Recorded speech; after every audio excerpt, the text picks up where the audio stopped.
మహిళలు, పెద్దలు ఉన్నారో మళ్ళీ వాళ్ళకి కష్టాలు తప్పడం లేదు.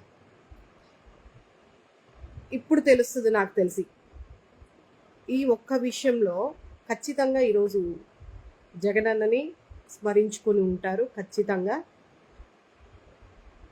ఇంటి వద్దకే రేషన్ అందించినటువంటి ఘనత జగనన్న. మరి ఈరోజు ఆ రేషన్ని ప్రజలకి అందుబాటులో లేకుండా ప్రజల్ని కష్టపెట్టే విధంగా రేషన్ తీసుకునే వాళ్ళందరూ ఎవరండి? పేద ప్రజలు. ఆ పేద ప్రజల్ని ఇబ్బంది పెట్టడమే ఆయన యొక్క జీవిత లక్ష్యంగా ఉన్నటువంటి మన సిబిఎన్ గారు పేదల పట్ల ఏ విధమైనటువంటి సానుభూతి కలిగి ఉంటారనేది మనందరికీ తెలిసిన విషయమే. ఈరోజు మరి కొత్తగా దాని గురించి మనం చెప్పుకోవాల్సిన అవసరం అయితే లేదు. అయితే ఏదేమైనా పేద ప్రజలకి కూటమి ప్రభుత్వం వల్ల కష్టాలు సంవత్సరం క్రితమే మొదలైనవి.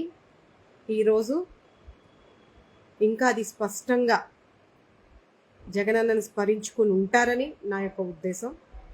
రాబోయే రోజుల్లో మరిన్ని కష్టాలు పడాలనేది కూడా రాబోయే ఇంకా 4 సంవత్సరాల్లో ఎన్ని కష్టాలు పడాల్సి ఉంటుంది అనేది కూడా ఒకసారి ఆలోచించండి. మరి ముఖ్యంగా ఈ విషయం గురించి మాట్లాడుకుంటే వాహనాలను నిర్వీర్యం చేయడం ఏంటో నాకు అర్థం కావట్లేదు.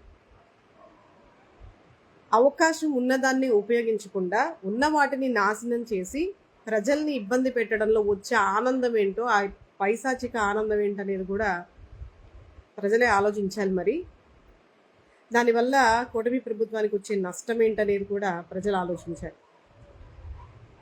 ఈ విషయాన్ని పక్కన పెడితే ఓవరాల్గా ఏదో ఈరోజు సండే కాబట్టి ఓవరాల్గా ఒక 2-3